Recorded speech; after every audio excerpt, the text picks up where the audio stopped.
এই শীতে যে কোনো শাক খেতে কিন্তু গরম গরম ভাতের সাথে খুব ভালো লাগে। আর এই শীতে কিন্তু শাকের যে স্বাদ এটা আরও দ্বিগুণ বেড়ে যায়। তো খুবই সুস্বাদু মজাদার একটি শাকের রেসিপি নিয়ে চলে আসলাম আপনাদের মাঝে। চলুন এটা কী শাক পরিচয় করিয়ে দিই। এটা হচ্ছে ভৌতা শাক।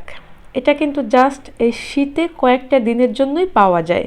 এটা কিন্তু সবসময় পাওয়া যায় না, বা অনেক লং সময়ও কিন্তু পাওয়া যায় না। জাস্ট খুবই শর্ট সময় কয়েকটা দিনের জন্য এই শাকটা পাওয়া যায়।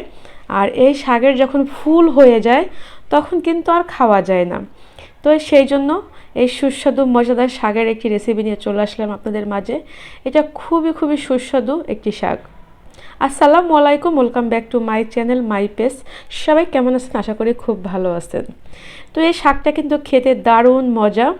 আর গ্রাম অঞ্চলে কিন্তু এমনিতেই দেখা যায় বিভিন্ন ক্ষেতের পাশে এগুলো হয়ে থাকে।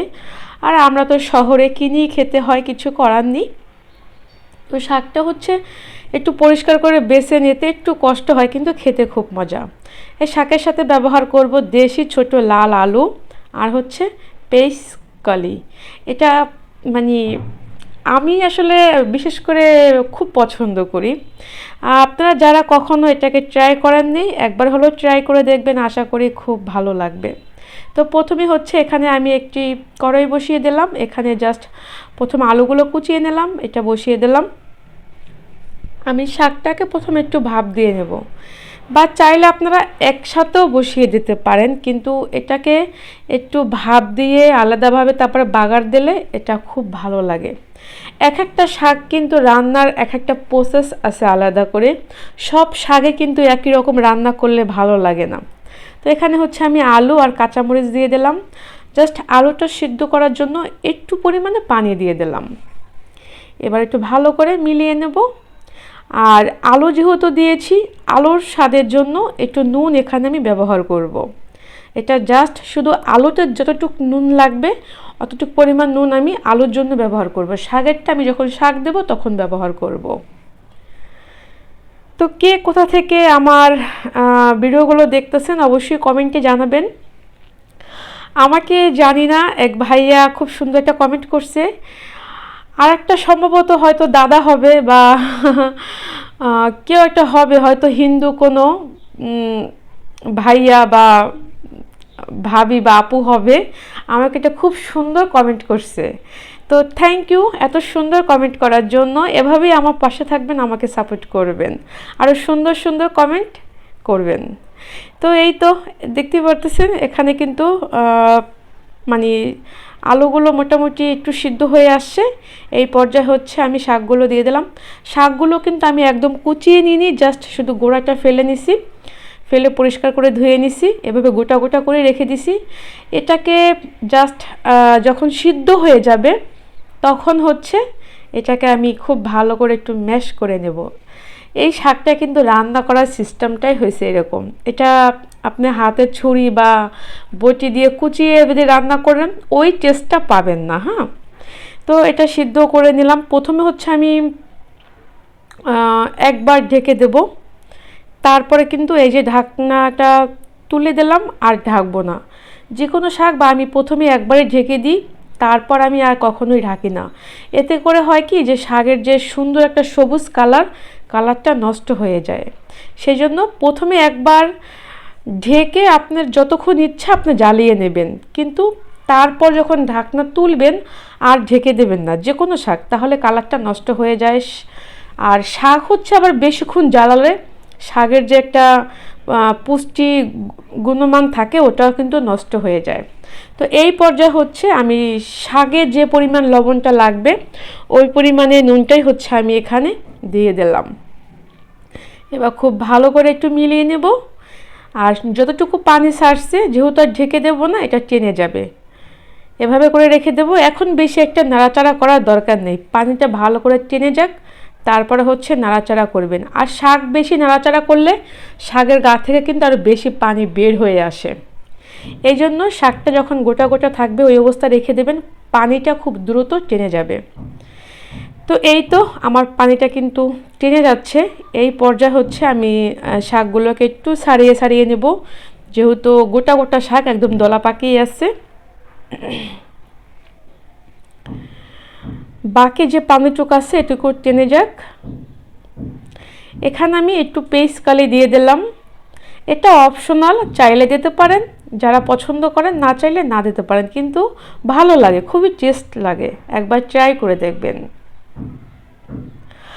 আসলে হয়তো অনেকে আমাকে বলতে পারেন যে আপু তোমার নতুন চ্যানেল, তুমি এত সিম্পল সিম্পল রেসিপি কেন দাও?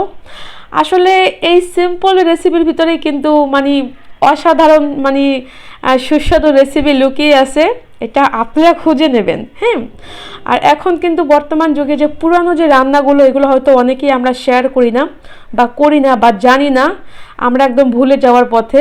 তো আমি চাই যে একদম মানে পুরানো যে রেসিপিগুলো, ওগুলোই আমি বেশিরভাগ শেয়ার করার চেষ্টা করব আপনাদের মাঝে। আশা করি আপনাদের খুব ভালো লাগবে। তারপরেও আপনারা কে কীরকম রেসিপি দেখতে চান আমাকে কমেন্টে জানাবেন, অবশ্যই আমি চেষ্টা করব রেসিপিগুলো শেয়ার করার জন্য।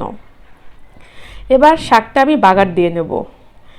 এখানে একটা প্যান বসিয়ে দিলাম, বেশ অনেকটা পরিমাণ সর্ষ তেল দিয়ে দিলাম। অবশ্যই চেষ্টা করবেন শাকটা সর্ষ তেল দিয়ে বাগার দেওয়ার জন্য। আগেকার সময় কিন্তু সবসময় তরকারি সর্ষ তেল দিয়ে রান্না করা হতো। নর্মালি আমার বাসাতেও সবসময় সর্ষ তেলই আমি তরকারিতে রান্নার ক্ষেত্রে ব্যবহার করি।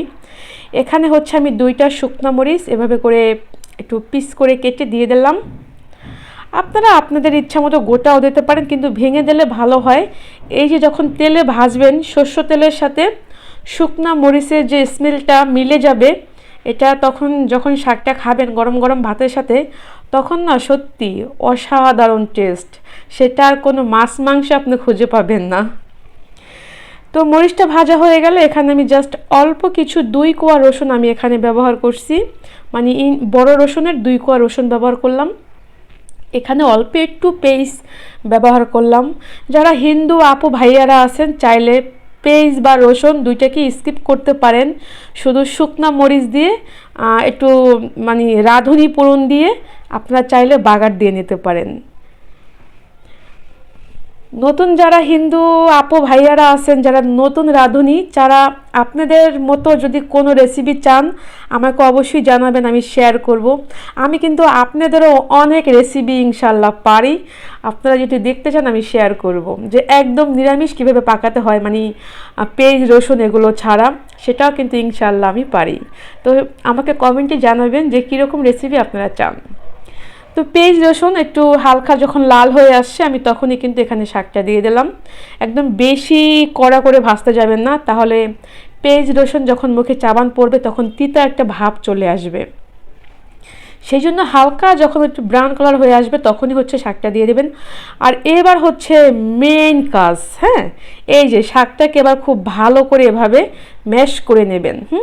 এই শাকটা যত ভালোভাবে ম্যাশ করবেন অতটাই হচ্ছে শাকের টেস্ট বাড়িয়ে মানে পাবেন। হ্যাঁ, তো সেই জন্য শাকটাকে কুচিয়ে দেওয়ার কোনো দরকার নেই, গোটাই ভাপে দিয়ে দেবেন।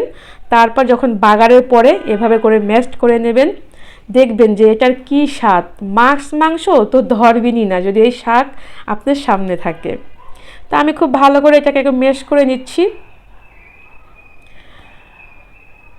এটা আপনার যতক্ষণ একটা আঠালো ভাব চলে আসে দেখবেন, তখনই বুঝবেন যে শাকটা আসলে হয়ে গেছে। এখানে বলে দেওয়ার কোনো দরকার নেই যে কতক্ষণ জ্বালাবেন বা কী, কিন্তু চেষ্টা করবেন খুব কম সময়ের জন্য শাকটাকে জ্বালাবার জন্য, কারণ বেশি সময় শাকটা যদি আপনি সিদ্ধ করেন তাহলে শাকের কিন্তু গুণমানটা নষ্ট হয়ে যাবে। তো এই তো দেখতেই পারতেছেন আমার শাকটাকে আমি খুব সুন্দর ম্যাশ করে নিয়েছি। এবার হচ্ছে আমি এটাকে তুলে নেব, আর বেশি আমি এটাকে চুলায় রাখবো না। চলুন এটাকে একটা ডিশে নিয়ে দেখাই যে কেমন হলো। তো এই তো বন্ধুরা, ফাইনালি আমার ভৌতা শাক নতুন লাল আলু দিয়ে ভাজি করা হয়ে গেল গরম গরম ভাতের সাথে। এটা খেতে যা টেস্ট হয়, যারা কখনোই খান নাই একবার হলো ট্রাই করবেন। তো কেমন লাগলো আজকে আমার এই সিম্পল শাকের রেসিপিটা অবশ্যই কমেন্টে জানাবেন। আর ভিডিও যারা দেখবেন কষ্ট করে শুরু থেকে শেষ অবধি ধৈর্য সহকারে দেখবেন, শেয়ার করবেন, লাইক করবেন, কমেন্ট করবেন। আর যারা এখনও আমার চ্যানেলটাকে সাবস্ক্রাইব করেননি প্লিজ আমার চ্যানেলটাকে সাবস্ক্রাইব করে আমার পাশে থাকবেন, আমাকে সাপোর্ট করবেন।